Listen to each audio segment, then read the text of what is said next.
आपका इस कक्षा में स्वागत है। आपने पिछली कक्षा में पढ़ा कि टिप्पण लेखन क्या होता है, उसका अर्थ क्या है। यहाँ पर हम पढ़ेंगे टिप्पण लेखन की पद्धति, जो मैं अभी आपको पिछली कक्षा में बता चुकी हूँ। एक बार और देख लेते हैं इसे। टिप्पण लेखन में सबसे पहले पत्रावली का उपयोग होता है। संक्षिप्त और स्पष्ट रूप में जो प्रकरण प्राप्त हुआ है उसका उल्लेख किया जाता है। पत्र संख्या का उल्लेख होता है। भाषा सरल होती है। संदर्भ सहित तथ्यों की व्याख्या करनी होती है और पूर्व आदेश और निर्देशों का उसमें उल्लेख करना होता है।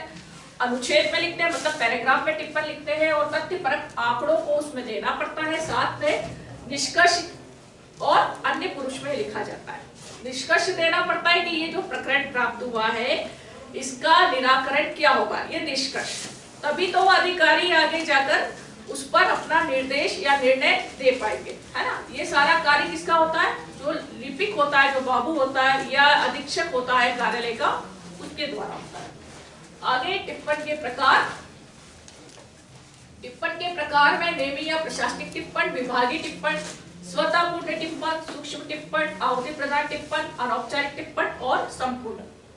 इसको हम अगर विस्तृत से जानेंगे तो देखेंगे नेमी टिप्पण जो होता है उसके अंदर आदेश और सूचना प्रदान होता है। मतलब ऐसी टिप्पणी जिसमें आदेश और सूचना दी जा रही हो, वो नेमी टिप्पण।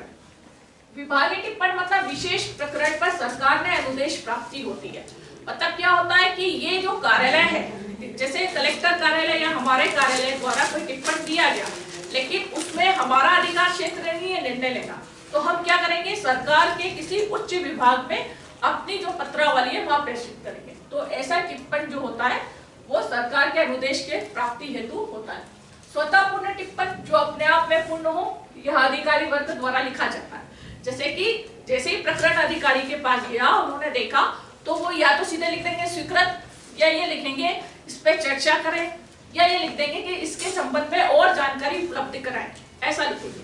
उसके बाद आता है सूक्ष्म टिप्पण, जैसे कि सीधे लिखते हैं स्वीकृति हेतु अनुमोदित अवलोकनार्थ। ये एक प्रॉपर चरण होते हैं। नीचे लिपिक से बड़े अधिकारी के पास गया, बड़े अधिकारी से और बड़े अधिकारी के पास गया, फिर उस कार्यालय के जो मुख्य अधिकारी होते हैं उनके पास वह पत्रावली जाती है काय के लिए, उस प्रकरण के निराकरण।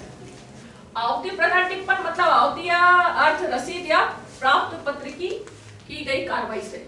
अनौपचारिक टिप्पण मतलब जब एक कार्यालय दूसरे कार्यालय से किसी प्रकरण के निराकरण के लिए कोई जानकारी प्राप्त करता है तब अनौपचारिक टिप्पण होता है। संपूर्ण मतलब इसमें प्रकरण संबंधी सभी सूचनाएं, नियम, निर्देश और तर्कों का क्रमबद्ध उल्लेख किया जाता है। जब ऐसा कोई प्रकरण जो कि एक सामूहिक रूप से किसी के लाभ के लिए हो, तो जब वैसी पत्रावली लिखी जाती है, जैसे मान लो अभी हमारे यहाँ सरकार घोषणा कर देती है कि किसी का एक्सीडेंट हो जाने पर या कोई ऐसी घटना घट जाने पर या प्राकृतिक विपदा आ जाने पर क्या होगा, संबंधित वर्ग के लोगों को इतना फायदा दिया जाएगा। तो उसकी स्वीकृति के लिए क्या करना पड़ेगा, जब वो लिखा जाएगा, टिप्पण पत्रावली लिखी जाएगी, तो उस पर पूरी कार्रवाई की जाएगी कि कब कैसे हुआ था, क्यों हुआ था, कितने लोग इसके लिए प्राप्त करने के लिए जो लोग काबिल है उन्हीं के नाम उसमें दिए जाएंगे। इस प्रकार से टिप्पण की विशेषताएं: स्पष्टता, संक्षिप्तता, प्रतिबद्धता, प्रभावपूर्ण, उद्देश्यपूर्ण, भाषा शैली, क्रमबद्धता।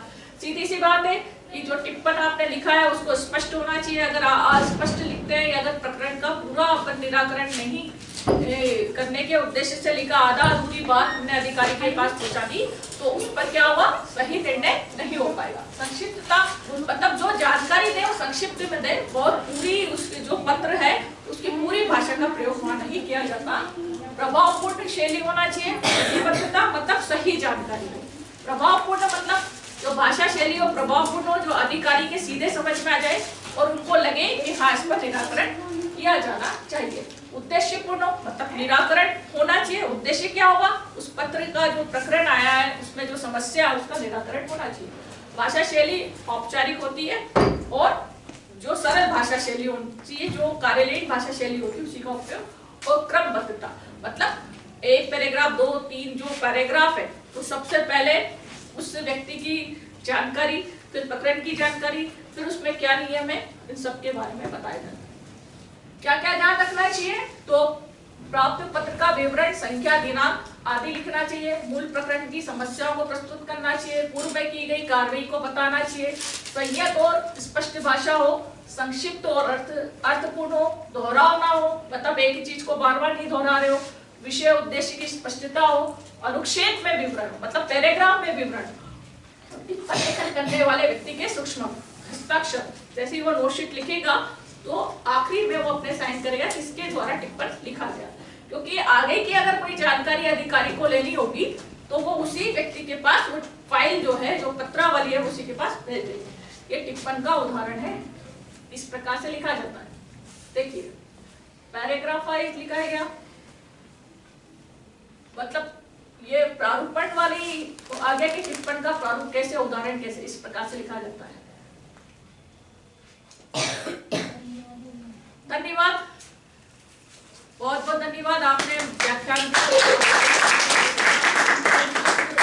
देंगे, आपको इससे परीक्षा में लाभ प्राप्त होगा। इससे संबंधित अगर आपके कोई प्रश्न हो तो आप पूछ सकते हैं।